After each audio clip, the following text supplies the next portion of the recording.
दोस्तों, आज जो कॉमिक्स हम पढ़ेंगे उसका नाम है जल्लाद कुर्कमंड पार्ट 2। यहाँ तक की स्टोरी हम पढ़ चुके हैं जल्लाद कुर्कमंड पार्ट 1 में। तो पहले आप उसको पढ़ लेना, वो कॉमिक्स आपको मिल जाएगी प्ले लिस्ट में, कुर्कमंड का फोल्डर है उसके अंदर। तो मैं पढ़ता हूँ आगे से। शीघ्र ही विमान ने एक हल्का सा गोता खाया, उसी के साथ उसका विशेष द्वार खुल गया। जंप और बॉन्ड व वेमा विमान से कूद पड़े। कुछ देर तक वे तेजी के साथ धरती की ओर गिरते रहे, फिर उनकी छतरियां खुल गई और वे धीरे धीरे नीचे उतरने लगे, जबकि विमान वापस लौट पड़ा था। लगभग 10 मिनट बाद वे पहाड़ी धरती पर थे। बॉन्ड जल्दी से छतरी को अपने से अलग करो, जानता हूँ। दोनों ने अपनी छतरियां छड़ी से अलग कर उन्हें पास के ही एक खड्डे में छुपा दिया और टॉर्च की रोशनी में आगे बढ़ने लगे। हमारे दुश्मनों ने हमें विमान से जंप लगाते देख लिया होगा और शायद शिकर ही इस इलाके को चारों तरफ से घेर लिया हो जाए। हाँ, इसलिए हमें जल्द से जल्द इस इलाके से दूर निकल जाना है। मगर चीफ ने कहा था कि एजेंट 007 हमें स्वयं यहाँ से कैच कर लेगा। कर तो लेगा यदि उसने कोई खतरा नहीं देखा तो, वरना हमें स्वयं ही उससे कांटेक्ट करना पड़ेगा। तभी उन्हें एक शैतान से प्रकाश जलता बुस्सा दिखाई दिया। बॉन्ड, वो देखो, शायद एजेंट 007 ही है। हाँ, वह टॉर्च जला बुझा रहा है और चीफ ने हमें भी ये सिग्नल देने के लिए कहा था। बॉन्ड ने भी अपनी टॉर्च को बार बार बुझाने जलाने लगा। सिगरी, कौन हो तुम लोग? सोने का अंडा देने वाली मुर्गी। कोड वर्ड का आदान प्रदान होने के पश्चात, मैं एजेंट 007 हूँ। आप लोग तुरंत यहाँ से निकल चलिए। आप लोगों को देख लिया गया है और सैनिक टुकड़ियां इस पूरे इलाके को घेरती हुई आगे बढ़ रही है। और फिर हम यहाँ से निकलेंगे कैसे? मेरे पास मिलिट्री की जीप है। आप लोग यह सैनिक वर्दियां पहन ले। सैनिकों में हम भी घुल मिल जाएंगे, फिर हमें यहाँ से निकलने में कोई दिक्कत नहीं होगी। गुड।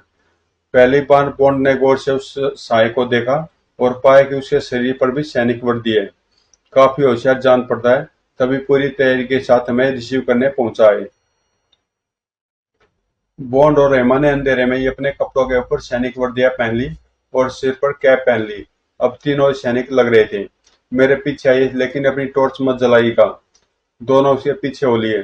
शीघ्र वे एक जीप के निकट पहुंचे।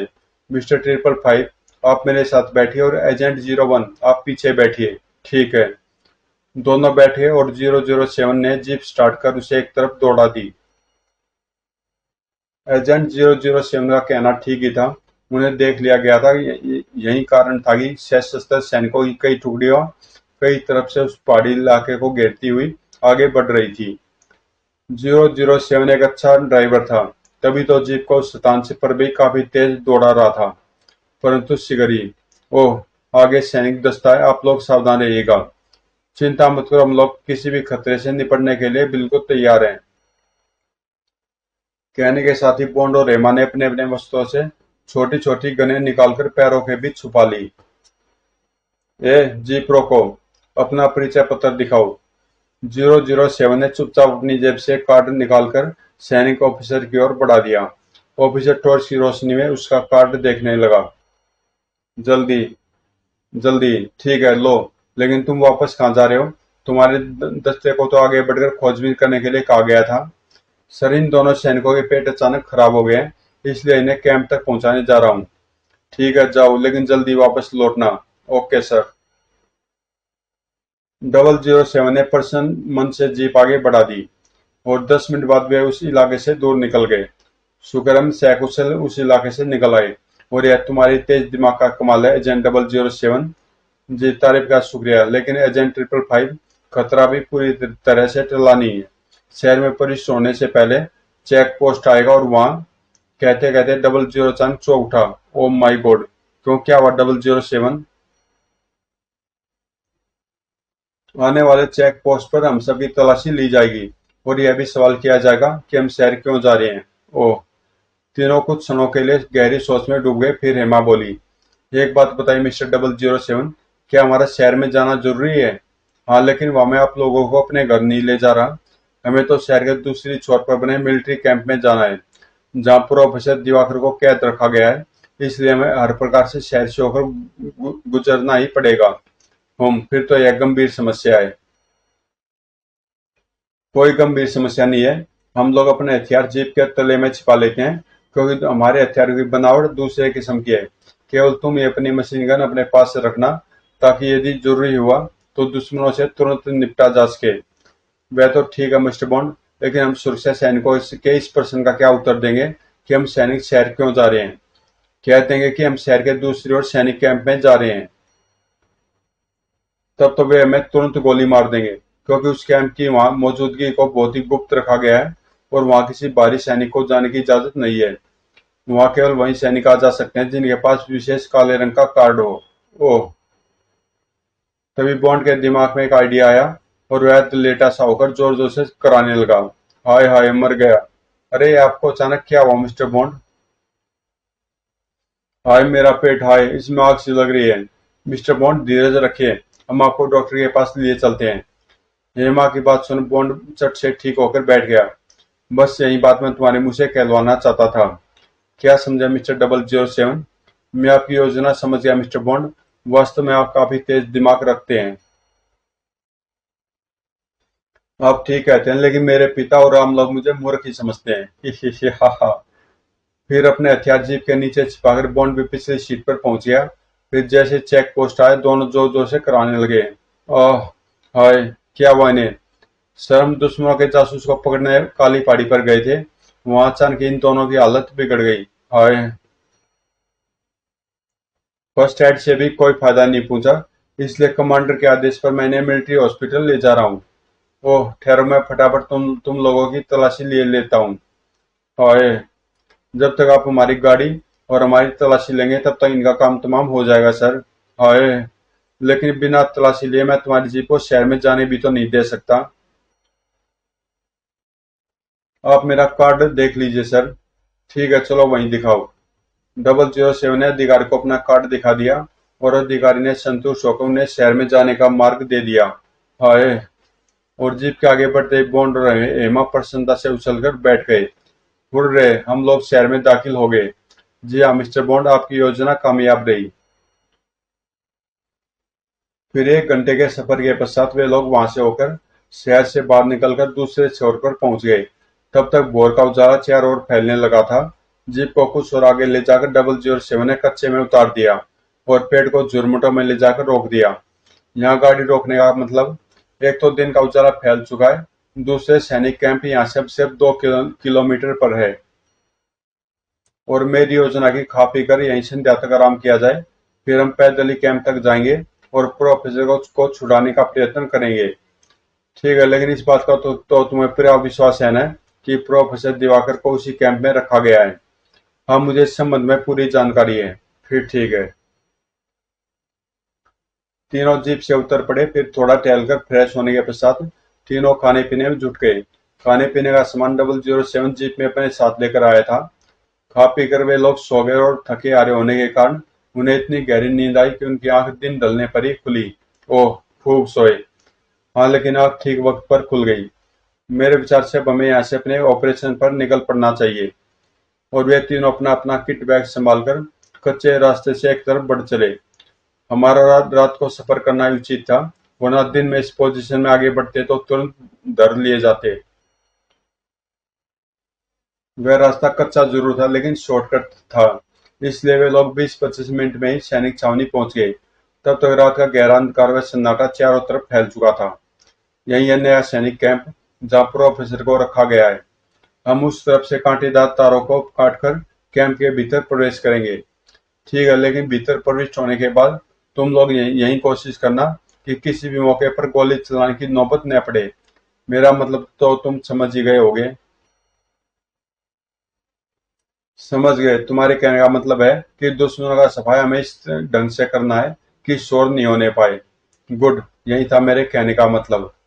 शीघ्र वे 000 की बताई हुई जगह पर पहुंचे और वहां प्लास से तारों को काटकर कट भीतर प्रवेश कर गए। यूं ही रेंगते हुए आगे बढ़ते रहो। परंतु अभी वे लोग ज्यादा दूर नहीं जा पाए थे कि उन्हें सामने 3 सैनिक टहलते हुए पहरा देते नजर आए। बिना उन्हें खत्म किए आगे बढ़ना मुश्किल है। चुपचाप इसी तरह रेंगते हुए उनके पीछे पहुंचो और उन्हें मुंह दबोचकर शिकारी चाकू से खल्लास कर दो। तीनों ने वही किया। वे रेंगते हुए सैनिकों के पीछे पहुंचे और धप खच। ओह!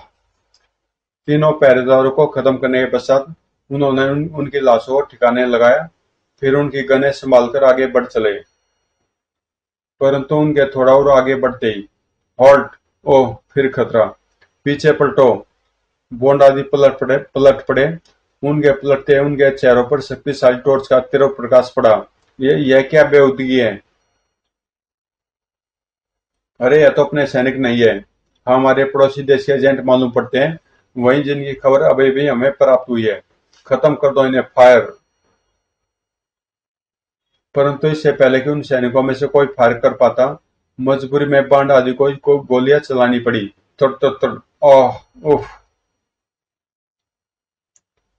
उन सैनिकों से तो बॉन्ड आदि की जान बच गई, परंतु गोलियों की आवाज सुनकर पूरे कैंप में हंगामा मच गया। अरे, गोलियों की आवाज कैसी थी? जरूर दुश्मन के एजेंट कैंप में घुस गए हैं। अपने हथियार संभाल लो और खतरे की घंटी बजा दो। Yes sir! तुरंत पूरे कैंप में खतरे का सायरन गूंज उठा। पी! ओह, खतरा! पलक झपकते कैंप में भागदौड़ मच गई और सैनिक अपनी अपनी गनें संभालकर बॉन्ड आदि को तलाश करने लगे। चारों ओर फैलकर दुश्मनों को तलाश करो। ध्यान रहे उनकी संख्या 3 है और उन्हें बचकर नहीं जाना चाहिए। पी! पी! ओह, वही हुआ जिसका डर था। अब हमारा कार्य बहुत मुश्किल हो गया है। मिस्टर बॉन्ड, अच्छा यही होगा कि इस समय में यहाँ से निकल चले। मौका मिलेगा तो फिर किसी समय आकर प्रोफेसर को छुड़वाने की कोशिश करेंगे। हरगिज नहीं। अब जब ओखली में सिर दे दिया है तो हमें मूसलों का डर नहीं होना चाहिए। यदि हम इस बार चूक गए तो फिर हमें दोबारा आने का मौका नहीं मिलेगा। लेकिन मिस्टर बॉन्ड, चारों तरफ हमारी तलाश शुरू हो चुकी है, साथ ही पूरे कैंप के सैनिक भी सावधान हो चुके हैं। ऐसी हालत में तो हम प्रोफेसर तक कभी नहीं पहुंच पाएंगे। एजेंट 01 ठीक ही कह रही है मिस्टर बॉन्ड, फिलहाल हमें अपनी जान बचाने की सोचनी चाहिए। 00 की बात सुनकर मूर्ख से लगने वाले बॉन्ड का चेहरा किसी जल्लाद की तरह भयानक हो उठा। मिस्टर 007, अब दोबारा लौटने की बात मुंह से मत निकालना, वरना सबसे पहले मैं तुम्हें गोली मार दूंगा। बॉन्ड का भयानक चेहरा देख हेमा और 007 दोनों मन ही मन कांप उठे। लेकिन मिस्टर बॉन्ड, वो शटअप! तुरंत किसी सैनिक को अपने वश में करो ताकि उससे प्रोफेसर के बारे में पूछा जा सके। ओह, यह तो अब किसी शैतान से कम भयानक नहीं मालूम हो रहा। फिर शीघ्र ही उन दोनों ने बॉन्ड की आज्ञा का पालन किया और निकट से गुजरते एक सैनिक को उन्होंने दबोच लिया। बताओ, प्रोफेसर दिवाकर को कहाँ रखा गया है? मुझे नहीं मालूम। हमारे पास समय नहीं है, खत्म कर दो इसे। हम किसी और से प्रोफेसर के बारे में पूछ लेंगे। एक पल में बॉन्ड का निर्णय सुन वह सैनिक बुरी तरह घबरा उठा। ठहरो, मुझे मत मारो, मैं सब बताने के लिए तैयार हूँ। गुड। फिर वे सैनिक से प्रश्न करने लगे और सैनिक भयभीत तो उनके प्रश्नों का उत्तर देता रहा। लेकिन सारी पूछताछ करने के बाद भी बॉन्ड को उस पर दया नहीं आई और खच! ओह! ओह! ये आपने क्या किया मिस्टर बॉन्ड? भला इसे मारने की क्या जरूरत थी? मैं दुश्मनों पर दया करना नहीं जानता। अब इसकी लाश को फेंको और उस तरफ बढ़ो जिधर प्रोफेसर कैद है। और तीनों दाईं ओर दौड़ पड़े।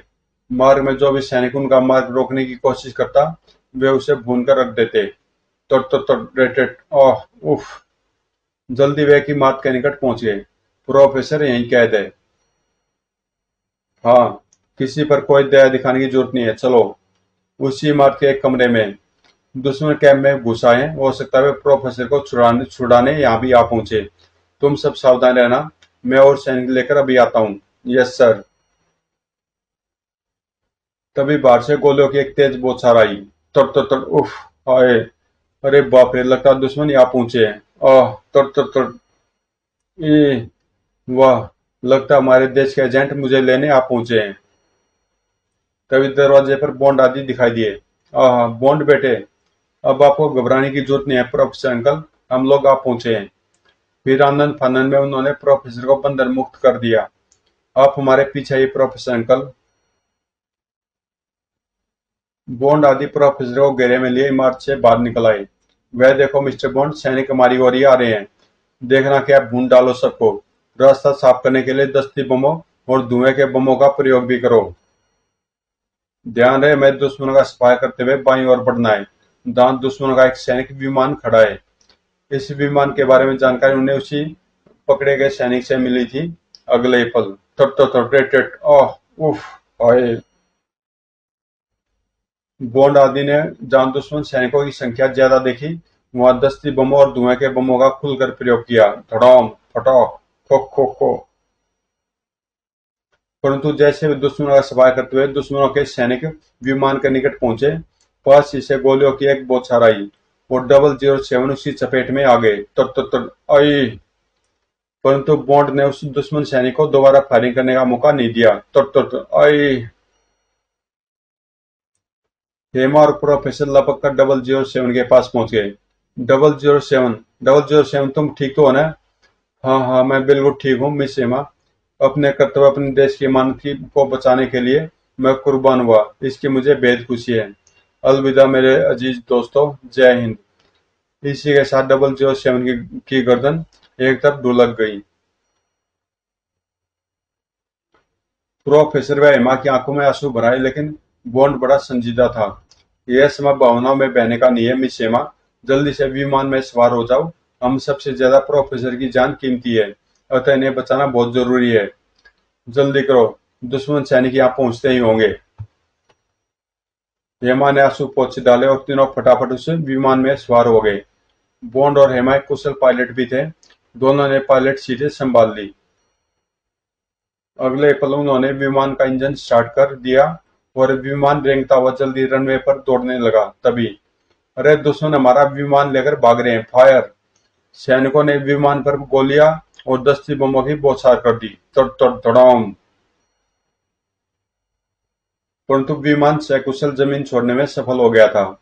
ओह, दुश्मन हाथ से निकल गए और शीघ्र ही विमान आकाश की ऊंचाई को छूने लगा। हुर्रे, आह, हमारा मिशन सफल रहा।